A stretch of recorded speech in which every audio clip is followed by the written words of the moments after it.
Welcome to Jyothi TV. ముందుగా headlines చూద్దాం. అనంతపురం జిల్లాలో మంత్రి నారా లోకేష్ పర్యటన. కళ్యాణదుర్గంలో ఉత్తమ కార్యకర్తల సమావేశం. హాజరైన లోకేష్ కార్యకర్తలకు దిశానిర్దేశం.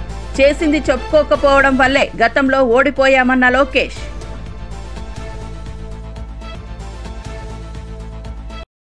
మెగా సిటీలుగా ఆ 3 నగరాలు మాస్టర్ ప్లాన్ సిద్ధం చేయాలన్న సీఎం చంద్రబాబు. 1,01,899 కోట్ల విలువైన 26 పరిశ్రమలకు రాష్ట్ర పెట్టుబడుల బోర్డు ఆమోదం.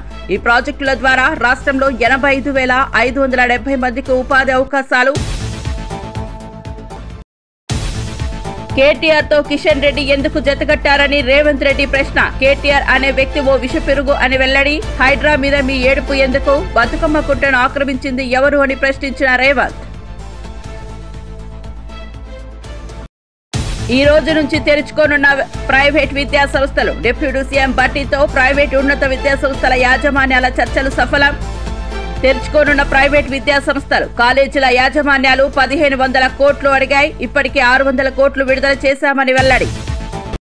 ఇక వార్త వివరాల్లోకి వెళ్తే బీజేపీ సీనియర్ నేత కేంద్ర మంత్రి బండి సంజయ్ మాగంటి గోపీనాథ్ మరణంపై కీలక వ్యాఖ్యలు చేశారు.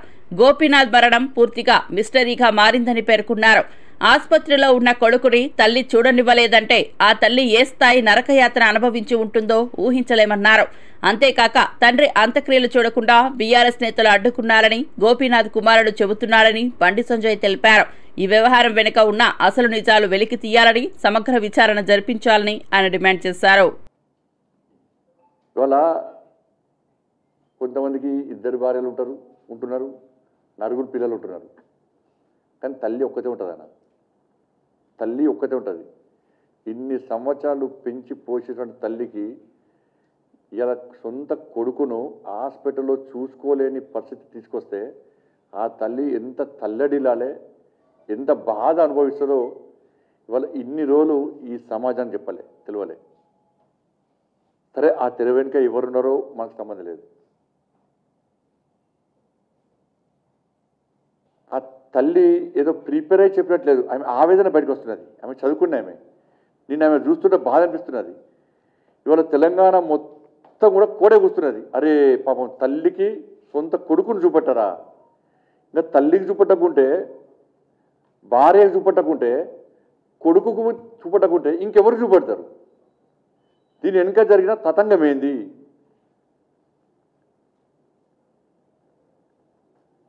తల్లి డైరెక్టు కేసీఆర్ కొడుకు పేరు చెప్పింది. నా కొడుకు మరణము ఒక మిస్టరీ అన్నది. ఏంటి అది? ఆ రోజే చనిపోయిందా? అంతకంటే ముందే చనిపోయిందా? కొంతమంది కోసము లేట్గా అనౌన్స్ చేసి డిక్లేర్ చేసిరా?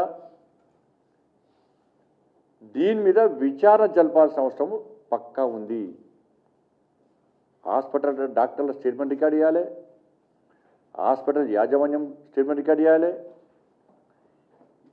మాగంటి గోపీనాథ్ గారి యొక్క తల్లి, వాళ్ళ భార్య, వాళ్ళ కొడుకు, వాళ్ళ స్టేట్మెంట్ రికార్డ్ చేయాలి. చూసాను ఇవాళ, నేను వీడియో చూసినాను. వాళ్ళ కొడుకు పేరున్నది తారక్.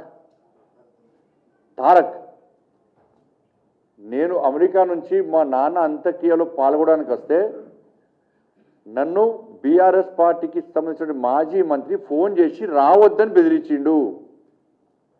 ఇది మామూలు స్టేట్మెంట్ కాదు. ఇది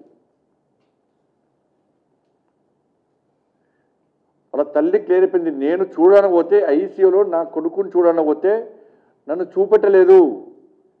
కేసీఆర్ కొడుకుతోనే వేడుకున్నా, పట్టించుకోలేదు. ఆయన ఐసీయూలో పోయి చూసొచ్చిండు. ఏం జరిగిందో తెలియదు. నేను మళ్ళీ పోయి మొత్తుకున్నా, చూపెట్టే అవకాశం ఏంటని చూపెట్టలేదు. ఏం జరిగింది ఆడ?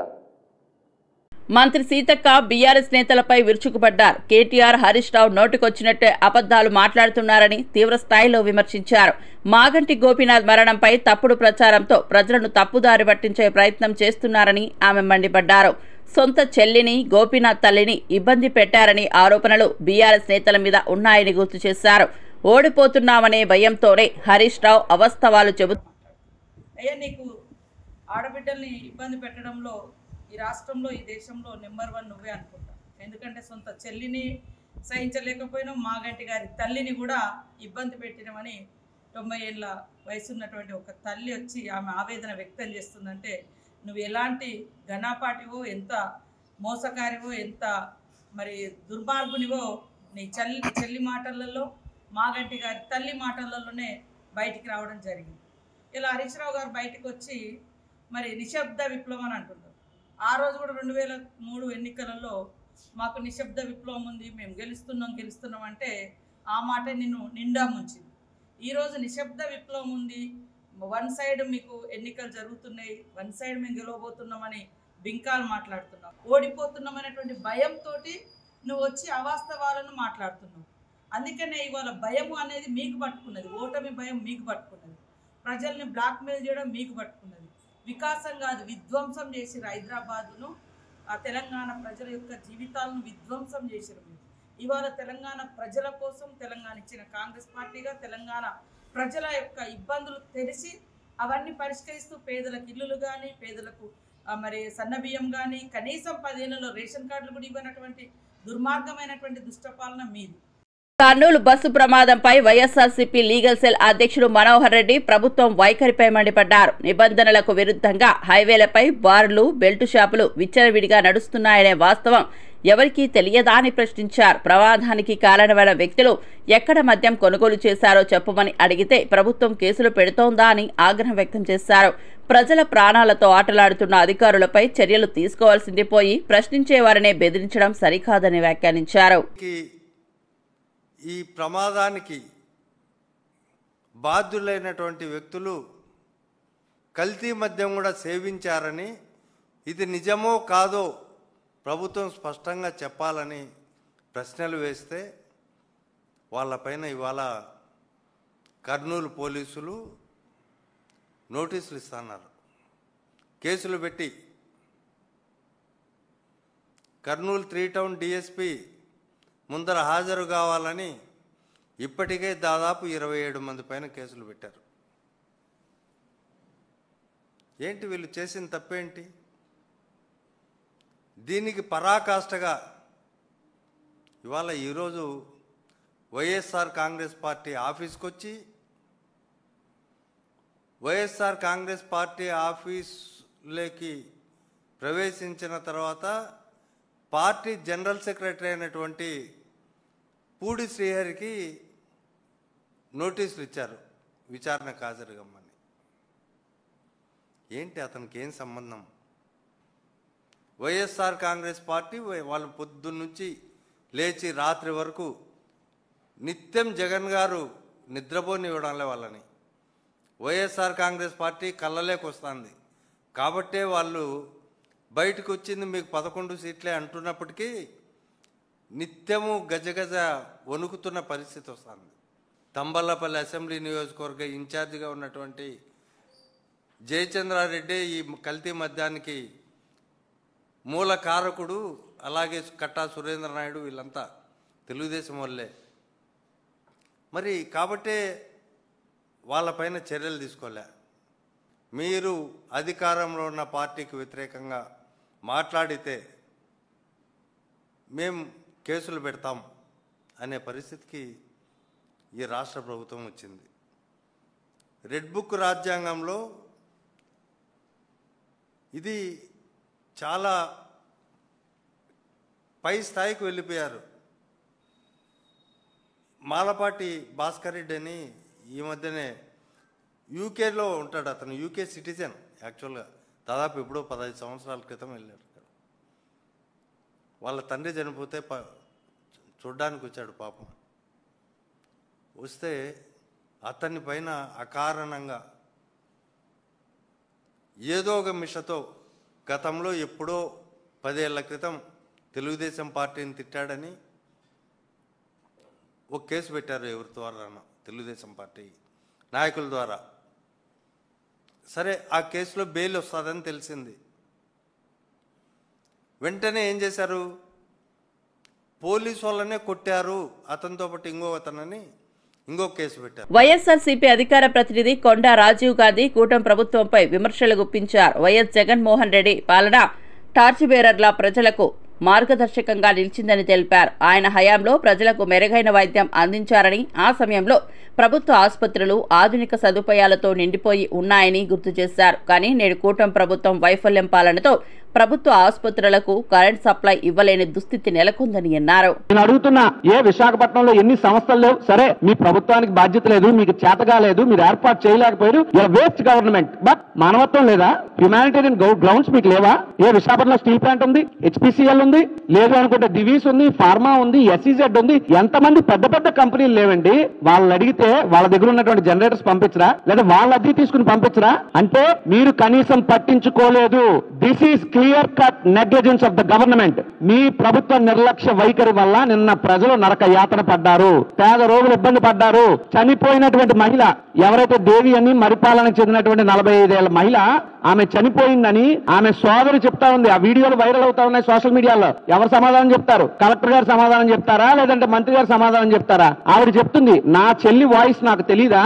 నా చెల్లి ఊపిరాడక గాలి లేక ఇబ్బందులు పడుతున్నానంటూ నాకు చెబుతూ ఫోన్ లో ఆమె చనిపోయిందని చెప్పి కన్నీటి పరివంతం అవుతుందే. మీకు కొంచెమైనా మానవత్వం లేదా అని నేను అడుగుతున్నా. నిన్న విశాఖపట్నం కేజీహెచ్ లో ఇబ్బందులు పడి ఉసురు మన్న రోగుల ఉసురు తగిలి ఈ చంద్రబాబు నాయుడు ప్రభుత్వం మట్టి గొట్టగా పోక తప్పదు అని చెప్పి తెలియజేస్తూ, ఊరికే సమిట్ల పేరు చెప్పి అభివృద్ధి ముసుగులో రంగులు మార్చుకుంటూ విశాఖపట్నం ఊరు వాడా కూడా zebra lines white and black అని మార్చి ఎల్లో అండ్ బ్లాక్ గా చేస్తున్నటువంటి మీ ప్రభుత్వం, మీ ప్రచార యావ మీద పెట్టినటువంటి శ్రద్ధ ప్రజా ఆరోగ్యం మీద మీరు పెట్టాలని చెప్పి ప్రభుత్వాన్ని నేను డిమాండ్ చేస్తా ఉన్నా. మాగంటి గోపీనాథ్ మరణంపై జరుగుతున్న రాజకీయ చర్చలపై సీఎం రేవంత్ రెడ్డి స్పందించారు. ఈ ఘటనను తాను ఎట్టి పరిస్థితుల్లోనూ రాజకీయం చేయదలుచుకోలేదని స్పష్టం చేశారు. గోపీనాథ్ తల్లి ఆరోపణల మేరకు కేటీఆర్ వచ్చే వరకు మరణాన్ని ధృవీకరించలేదని, వేలిముద్రలు కూడా తీసుకున్నారనే వార్తలు వస్తున్నాయని పేర్కొన్నారు. ఈ ఆరోపణలపై ప్రభుత్వం సీరియస్ గా ఉందని, చట్టం తన పని తాను చేసుకుపోతుందని తెలిపారు. కమాండ్ కంట్రోల్ రూమ్ గాని కట్టినరు. రైతుల కోసం 1 కోటి ఎకరాలకు నీళ్లు ఇస్తామని చెప్పి 1,00,000 కోట్లు ఖర్చు పెట్టిన కాళేశ్వరం కూలిపోయింది. ఈ తెలంగాణ రాష్ట్రానికి ప్రయోజనం చేకూర్చే విధంగా ఏ ప్రణాళికలైన కేసీఆర్, నరేంద్ర మోడీ గారు, కిషన్ రెడ్డి గారు, కేటీఆర్ గారు చేసిండ్రా? పోల్చి చూడండి. 10 సంవత్సరాల వాళ్ళ పరిపాలనను పోల్చండి, విశ్లేషించండి. మీడియా మిత్రులు మీరు పూర్తిగా ప్రణాళికబద్ధంగా ఒక్కొక్క డిపార్ట్మెంటుని, అగ్రికల్చర్, ఇరిగేషన్, ఎడ్యుకేషన్, మున్సిపల్, ఇట్లా ఏ శాఖకు ఆ శాఖకు విడదీయండి. ఏదైనా ఒక ప్రణాళికతోని వీళ్ళు ఏమైనా వ్యూహరచన చేసిండ్రా? 16,000 కోట్ల మిగులు బడ్జెట్తో అప్పచెప్తే 8,11,000 కోట్ల రూపాయల అప్పుతోని మాకు అప్పచెప్పారు. ఏ ఒక్క రోజు కూడా భవిష్యత్ ప్రణాళికలను ఏమైనా రచించిండ్రా? హైటెక్ సిటీ పక్కన కట్టిన శిల్పారామం కూడా ఆనాడు మేము నిర్మించిందే. ఈ రోజు ఐటీ కంపెనీలు కానీ, ఫార్మా కంపెనీలు కానీ, ఎడ్యుకేషనల్ ఇన్స్టిట్యూట్స్, ఐఎస్బి కావచ్చు, నల్సర్ కావచ్చు, IIIT కావచ్చు, ఇట్లా చెప్పుకుంటూ వెళ్తే చాలా అంతర్జాతీయ ప్రమాణాలు కలిగిన విద్యా సంస్థలు ఈరోజు సిలికాన్ వ్యాలీని మనోళ్ళు డిక్టేట్ చేయగలుగుతున్నారంటే ఆనాడు మేము ఏర్పాటు చేసిన విద్యా సంస్థలే ఈరోజు ప్రపంచ స్థాయిలో మనకు గుర్తింపు తీసుకొచ్చినాయి. ఒక్క అదనపు ఎయిర్పోర్ట్ అయినా మన తెచ్చిండా? మేం కట్టిన శంషాబాద్ అంతర్జాతీయ ఎయిర్పోర్టే తప్ప 10 సంవత్సరాలలో ఒక్క కొత్త రైల్వే లైన్ కానీ, ఒక్క కొత్త అంతర్జాతీయ ఎయిర్పోర్ట్ కానీ, పోనీ డొమెస్టిక్ ఎయిర్పోర్ట్ కానీ, లేకపోతే మనకు ఇలాంటి అభివృద్ధి కార్యక్రమాలు ఏమైనా తీసుకొచ్చిండ్రా వీళ్ళిద్దరూ? మనం ఇచ్చిన ITIRను రద్దు చేయడం తప్ప. జూబ్లీహిల్స్ ఉప ఎన్నికల ప్రచారంపై పర్యాటక మరియు ఎక్సైజ్ శాఖ మంత్రి జూపల్లి కృష్ణారావు కీలక వ్యాఖ్యలు చేశారు. జూబ్లీహిల్స్ నియోజకవర్గంలో అధిక మెజార్టీతో గెలుస్తామనే నమ్మకం ఉందని తెలిపారు. ఈ విషయం బీఆర్ఎస్ నేతలకు జీర్ణించుకోకపోవడం కష్టంగా మారిందని వ్యాఖ్యానించారు. అందుకే వారు అసత్య ప్రచారాలు చేస్తూ ప్రజల్లో గందరగోళం సృష్టిస్తున్నారని ప్రయత్నిస్తున్నారని విమర్శించారు. రేవంత్ రెడ్డి నాయకత్వంలో రాష్ట్ర ప్రభుత్వం అభివృద్ధి పథంలో ముందుకు సాగుతుందని జూపల్లి పేర్కొన్నారు. అట్లాగే బాకీ కార్డు అని టీవీలు పెట్టి గలీలలో చూపించే ప్రయత్నం చేస్తూ ఉన్నారు. మీ బాకీ కార్డు 2,500 రూపాయలు పెన్షన్ ఎక్కడ పోయింది, తులం బంగారం ఎక్కడ పోయింది అని చూపిస్తూ ఉన్నారు. నేను కేటీఆర్ను సూటిగా సవాల్ విసురుతా ఉన్నా. ఎవరికి బాకీ పడ్డరు లెక్క చూస్తే? ఎందుకంటే మీరు చెప్పిందేదో ప్రజలు నమ్ముతారనుకుంటున్నారు. మీరు పెయిడ్ డబ్బులు ఇచ్చి సోషల్ మీడియాలో అడ్డగోలు రాయించేటువంటి అబద్ధాన్ని నమ్ముతారని మీరు అనుకుంటా ఉన్నారు. ఎవరికి బాకీ పడ్డరు ఒక లెక్క నా ప్రశ్న సమాధానం చెప్పు. ఈ రోజున కాంగ్రెస్ ప్రభుత్వము గడిచిన 2 సంవత్సరాల కాలంలో ప్రధానంగా చెప్పినటువంటి అంశాలని అమలు చేస్తూ ఉన్నాం. సరే, అది ఫ్రీ బస్ అయినా, రేషన్ కార్డులు అయినా, అట్లాగే ఆర్టీసీ బస్సు కావచ్చు, గ్యాస్ సిలిండర్ కావచ్చు 500, 200 క్యారెక్టర్ కావచ్చు చేస్తూ ఉన్నాం. ఇది కాకుండా 1000 కోట్ల రూపాయలతోటి రుణమాఫీ చేసినాం. 22,000 కోట్లతోటి ఇందిరమిల్లు కట్టిస్తూ ఉన్నాం. మోస్ట్ ఆఫ్ ది అంటే ప్రతి నియోజకవర్గంలో ఇంచుమించుగా 200 కోట్ల రూపాయలతోటి ఇంటిగ్రేటెడ్ స్కూల్స్ కట్టిస్తూ ఉన్నాం. ఇవన్నీ కూడా ఇవే కాకుండా చెప్పనివి కూడా చేస్తూ ఉన్నాం. సన్న బియ్యం ఇస్తామని చెప్పలే, దాంతోపాటుగా సన్న వడ్లకు 500 రూపాయలు బోనస్ ఇస్తామని చెప్పలే, అవి కూడా చేస్తాం. ఇట్లా చాలా ఉన్నాయి. మేము బాకీ పడలే. అయినా మా ప్రభుత్వం వచ్చి 2 ఏళ్ళు అయింది, ఇంకా 3 సంవత్సరాల కాలం ఉంది. మరి 2 సంవత్సరాల కాలంలో ఇవన్నీ మేము అమలు చేస్తూ ఉంటే ఏ పరిస్థితులు అమలు చేస్తూ ఉన్నాం? రాష్ట్ర ఆర్థిక పరిస్థితి మీరు పరిపాలించిన 10 సంవత్సరాల పాలన పుణ్యమాని 75,000 కోట్ల రూపాయల వడ్డీ కడతా ఉన్నాం సంవత్సరానికి. అంటే నెలకు 600 కోట్లు. ఈ నాన్నగారు అంటే కల్వకుంట్ల చంద్రశేఖరరావు మాజీ ముఖ్యమంత్రి 2 జూన్ 2014లో ముఖ్యమంత్రి పదవి చేపట్టినప్పుడు మీరు ఎంత కడతా ఉంటున్నాడు అంటే గతంలో 64 సంవత్సరాల పాటు 22 మంది ముఖ్యమంత్రి పరిపాలన చేస్తే రాష్ట్రంలో ఎన్నో రకాల అభివృద్ధి జరిగిన తర్వాత కూడా ఇంక్లూడింగ్ తెలుగుదేశం పార్టీ ముఖ్యమంత్రి చంద్రబాబు నాయుడు తర్వాత ఎన్టీ రామారావు పరిపాలన చేసిన తర్వాత కూడా రాష్ట్రం పైన ఉన్న అప్పు 65,000 కోట్లు ఉండే. ఈ 65,000 కోట్ల అప్పుకు అంటే ఆల్మోస్ట్ 90 పైసల వడ్డీ చోటి నెలకు 650 కోట్లు కడతా ఉంది. అంటే ఇయర్లీ ఒక 7,000 కోట్ల రూపాయల దాకా వడ్డీ కడతా. కల్తీ మద్యం కేసు విషయంలో మాజీ మంత్రి జోగి రమేష్ పై వివాదాస్పద వ్యాఖ్యలు చేశారు ఎమ్మెల్యే కొలికిపూడి శ్రీనివాసరావు. కేసును తప్పుదోవ పట్టించే ప్రయత్నం జరుగుతోందని ఆయన తెలిపారు. నిజానికి కల్తీ మద్యం తయారీకి జోగి రమేష్ నే ప్రధాన కారణమని ఆరోపించారు. కానీ బాధ్యతను ఎన్టీఆర్ జిల్లాపై మోపాలని ప్రయత్నిస్తున్నారని విమర్శించారు. ఈ అక్రమ వ్యవహారంలో జోగి రమేష్ ఆస్తులను వెంటనే జప్తు చేయాలని డిమాండ్ చేశారు.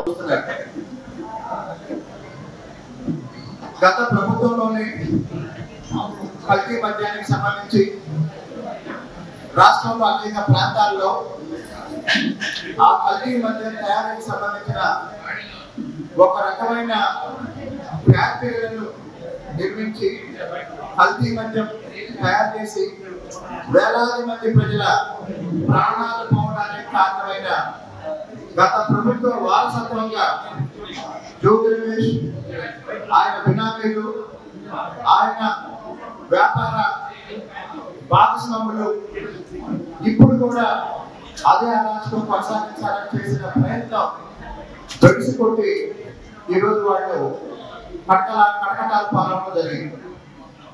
అయితే కేవలం ఇంత దుర్మార్గమైన కల్తీ మద్యానికి సంబంధించి పూర్తి ఆధారాలతో దొరికిన ఈ నేరస్తులకు సంబంధించి కేవలం అరెస్టులతో ఆపకుండా వాళ్ళ ఆస్తుల్ని జప్తు చేయమని గౌరవ ముఖ్యమంత్రి గారికి ఈ సందర్భంగా విజ్ఞప్తి. రాష్ట్ర ప్రభుత్వం ఎల్లప్పుడూ రైతుల సంక్షేమానికే ప్రాధాన్యం ఇస్తోందని ముఖ్యమంత్రి చంద్రబాబు నాయుడు స్పష్టం చేశారు. రైతులకు అధిక లాభాలు రావాలంటే సాగు ఖర్చు తగ్గి ఉత్పత్తి పెరగడం అత్యవసరమని పేర్కొన్నారు. రైతు భారం తగ్గించేందుకు సాంకేతిక పరిజ్ఞానం, ఆధునిక పద్ధతులు ఉపయోగించేలా చర్యలు తీసుకుంటున్నామని తెలిపారు. ప్రతి ఎకరానికి లాభం వచ్చేలా నీటి వనరుల వినియోగం, విత్తనాల నాణ్యత, మార్కెట్ ధరల స్థిరీకరణపై ప్రభుత్వం దృష్టి పెట్టిందని చెప్పారు. రైతుకు ఆదాయం పెరగాలంటే ఖర్చులు తగ్గాలి, ఉత్పత్తి పెరగాలి, అప్పుడే ఆదాయం పెరిగే పరిస్థితి వస్తుంది. అందుకే మొన్న కూడా మీరు చూస్తే ఎప్పుడు తెలుగుదేశం పార్టీ అధికారం ఉన్నా రైతు సంక్షేమం కోసం పనిచేస్తున్నాం. ఎప్పుడు కూడా తలసరి ఆదాయం కానీ ఇంకొక పక్కన ఏదైతే అగ్రికల్చర్ జిఎస్టిపి కాంట్రిబ్యూషను ఎప్పుడూ తెలుగుదేశం వస్తే ఎక్కువగా ఉంటుంది.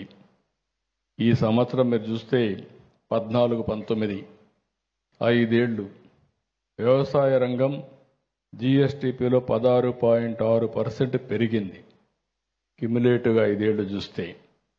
ఆ తర్వాత అది 10%కు తగ్గిపోయే పరిస్థితి వచ్చింది. మళ్ళీ ఈరోజు 2024-25 15.45%కి పెంచాం. అంటే ఇవన్నీ కూడా మనం చూసినప్పుడు ఎక్కడికక్కడ ఈ యొక్క జిఎస్టిపి పెరిగినప్పుడు రైతు కూడా ఆదాయం పెరిగే పరిస్థితి వస్తుంది. అదే మరి ఈరోజు మీరు చూస్తే 23-24 ఖరీఫ్లో కర్నూలు బస్సు దగ్ధం ఘటనపై పోలీసుల విచారణను వేగవంతం చేశారు. ఈ కేసులో వైసీపీ ప్రధాన కార్యదర్శి మీడియాపూడి శ్రీహరికి నోటీసులు జారీ చేసినట్లు సమాచారం. బస్సు దగ్ధానికి మద్యం కారణమని ఆయన చేసిన వ్యాఖ్యలపై పోలీసులు సీరియస్ గా ఉన్నారు. తప్పుడు ప్రచారంతో ప్రజల్లో అపోహలు రేపారనే ఆరోపణలతో నోటీసులు పంపినట్లు తెలుస్తోంది. ఇప్పటికే ఈ కేసులో 27 మంది పోలీసులు చర్యలు తీసుకున్నారు. సాక్ష్యాధారాల ఆధారంగా విచారణ కొనసాగుతోందని, ఎవరైనా నిరాధార ఆరోపణలు చేస్తే చట్టపరంగా ఎదుర్కోవాల్సి ఉంటుందని అధికారులు హెచ్చరించారు.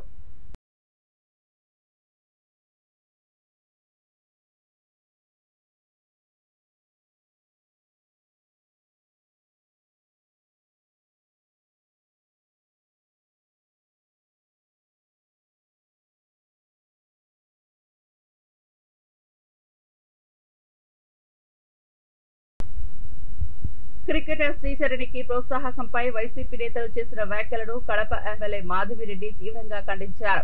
ప్రోత్సాహకం ప్రకటించక ముందే బురద చల్లే ప్రయత్నం చేస్తున్నారని మండిపడ్డారు.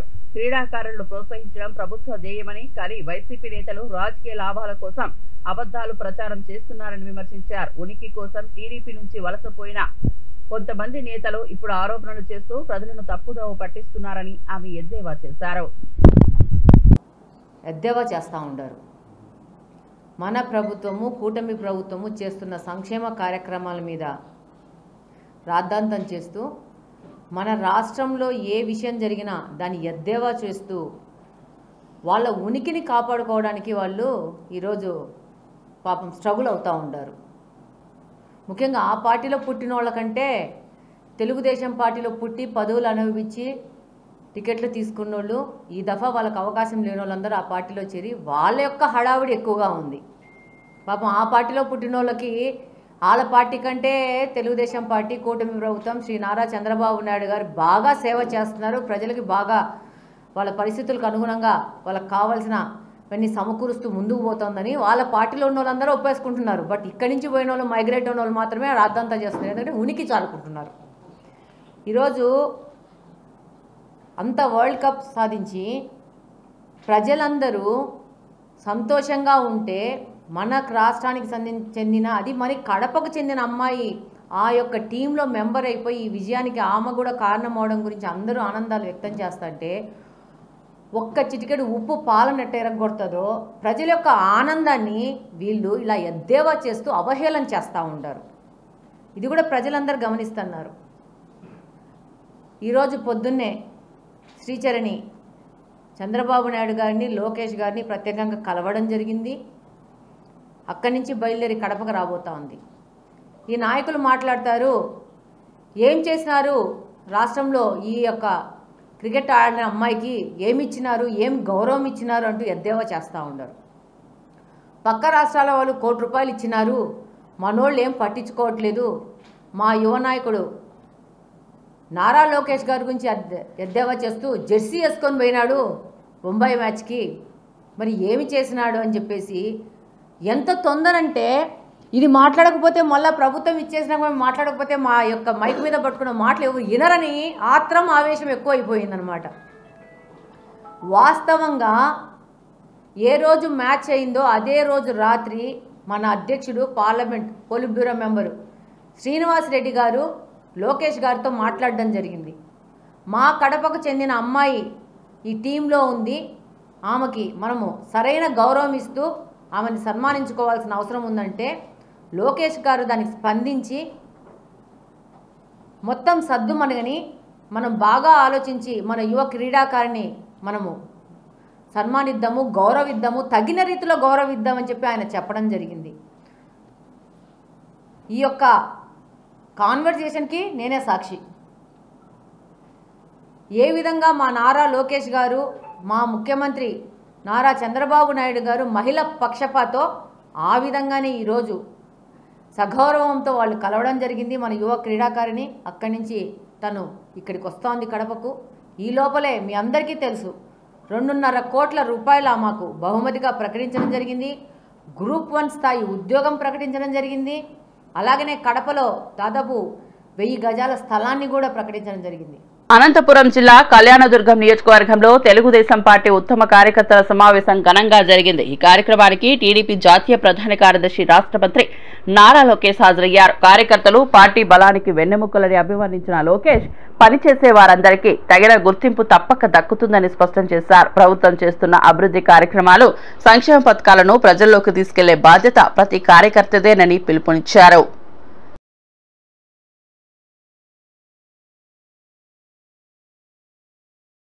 పల్లె పండుగ 2.0 కార్యక్రమంపై డిప్యూటీ సీఎం పవన్ కళ్యాణ్ సమీక్ష నిర్వహించారు. పంచాయతీరాజ్, గ్రామీణాభివృద్ధి, గ్రామీణ నీటి పారుదల శాఖల ఉన్నతాధికారులతో పవన్ సమీక్షా సమావేశం నిర్వహించారు.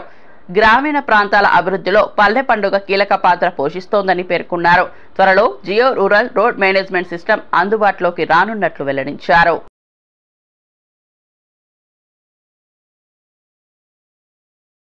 ప్రైవేట్ కళాశాలల యాజమాన్యాల ఆందోళనకు తెరపడింది. కాలేజీల బంద్ను ఉపసంహరించుకుంటున్నట్లు యాజమాన్యాలు ప్రకటించాయి. విద్యాశాఖకు సంబంధించిన వివిధ డిమాండ్లపై ప్రభుత్వం ఇచ్చిన హామీలతో వారు సంతృప్తి వ్యక్తం చేశారు. ఈ పరిణామానికి డిప్యూటీ సీఎం బట్టి విక్రమార్క, మంత్రి కోమటిరెడ్డి వెంకటరెడ్డి మధ్య జరిగిన చర్చలే కారణమయ్యాయి. డిప్యూటీ సీఎం బట్టితో సమావేశమైన ప్రైవేట్ కళాశాలల యాజమాన్యాలు తమ సమస్యలను వివరించగా ప్రభుత్వం వాటి పరిష్కారానికి తగిన చర్యలు తీసుకుంటుందని బట్టి హామీ ఇచ్చారు. ఈరోజు కళాశాల యాజమాన్యాలు, ముఖ్యంగా వారి అసోసియేషన్ ఫాతి సంబంధించి వారందరితో కూర్చొని మాట్లాడటం జరిగింది. వారికి గతంలో చెప్పినట్టు 1200 కోట్లకు సంబంధించి 600 కోట్లు గతం రిలీజ్ చేశాం. ఇంకో 600 కోట్లు రిలీజ్ చేయమని అడిగారు. ఈ నెలలో దానికి సంబంధించి వెంటనే 2-3 రోజుల్లో వాటి పరిష్కారం చేస్తూ అదనంగా ఇంకో 300 కోట్లు కూడా, అంటే మొత్తంగా 1500 కోట్లకు సంబంధించి వారు అడగటం జరిగింది. తప్పనిసరిగా వాటిని పరిష్కారం చేసే దిశలో ఒక యాక్షన్ ప్లాన్ కూడా ప్రకటించి వారికి చెప్పడం జరిగింది. దీన్ని సానుకూలంగా వారు కూడా స్పందించి అర్థం చేసుకొని ఇప్పటికే వారు కళాశాల బంద్ సంబంధించి 3వ తారీఖు నుంచి ప్రకటించి బంద్లో పెట్టినటువంటి వ్యవస్థని భవిష్యత్తులో ఆ బంద్ను కంటిన్యూ చేయాలనుకున్నటువంటి ఆలోచన కూడా ఈ చర్చల ద్వారా తీసుకున్న నిర్ణయం ద్వారా వారు విరమించుకోవటమే కాకుండా వారు అనుకుంటున్నటువంటి 8th నాడు ప్రపోజ్ చేసుకున్న ఫ్యాకల్టీ మీటింగ్ కానీ, లేకపోతే 15th నాడు స్టూడెంట్స్తో పెట్టుకున్నటువంటి మీటింగ్ కానీ, వీటన్నిటిని కూడా విరమించుకుంటున్నట్టుగా వారందరూ ఈ ప్రకటించిన తర్వాత ఈ అసోసియేషన్ వారు చెప్పడం జరిగింది. తప్పనిసరిగా వారు ప్రభుత్వం పరంగా రాష్ట్ర ముఖ్యమంత్రి, గౌరవ ముఖ్యమంత్రి రేవంత్ రెడ్డి గారు, అట్లాగే క్యాబినెట్ అంతా కూడా ఆలోచన చేసి ఉప ముఖ్యమంత్రిగా నేను, వాళ్ళ కోమటిరెడ్డి వెంకటరెడ్డి గారు ఈరోజు వారందరితో కూర్చొని చర్చించి తగు సానుకూలమైనటువంటి నిర్ణయం తీసుకుని ఈరోజు ఇప్పుడు ప్రకటిస్తా ఉన్నాం. దీంతో రేపటి నుంచి ఈ బంద్ అనేది ఉండదు. ప్రతి నెల ఎంతో కొంత కంపల్సరీ ఈ ప్రభుత్వం ప్రతిష్టాత్మకంగా తీసుకున్నటువంటి ఫీజు రియంబర్స్మెంట్ సంబంధించి ఇప్పుడు అనుకున్న 1500 కోట్లతో పాటు ఈ రాబోయే రోజుల్లో కూడా భవిష్యత్తులో దీన్ని ఒక ప్లాన్డ్గా ఈ ఇష్యూస్ సార్ట్అవుట్ చేసుకుంటూ ముందుకు పోయేటువంటి కార్యక్రమం కూడా చేయబోతున్నాం. అట్లాగే ఈ ఫీజు రియంబర్స్మెంట్ సంబంధించి రాష్ట్ర ప్రభుత్వాన్ని వారి గతంలో జరిగినటువంటి సమావేశంలో ఒక కమిటీ వేయాలని అడిగారు. ఆ కమిటీలో భవిష్యత్తులో ఏ రకమైనటువంటి రిఫార్మ్స్ తీసుకొని రావాలనేటువంటి ఆలోచనతో కొన్ని సహేతుకమైనటువంటి ఆలోచనలు వాళ్ళు పంచుకుంటామని చెప్పారు. దానికి సంబంధించి ఆ కమిటీని కూడా వేయటం జరిగింది. ఆ కమిటీ త్వరితగతిన కూర్చొని ఎంత తొందరగా వీలైతే అంత తొందరగా ఆ కమిటీ రిపోర్ట్ కూడా ఇవ్వాల్సిందిగా కూడా వారికి విజ్ఞప్తి చేయడం జరిగింది. Thank you. బులెటిన్ ముగించే ముందు హెడ్లైన్స్ మరోసారి చూద్దాం. అనంతపురం జిల్లాలో మంత్రి నారా లోకేష్ పర్యటన, కళ్యాణదుర్గంలో ఉత్తమ కార్యకర్తల సమావేశం, హాజరైన లోకేష్ కార్యకర్తలకు దిశానిర్దేశం. చేసింది చెప్పుకోకపోవడం వల్లే గతంలో ఓడిపోయామన్న లోకేష్.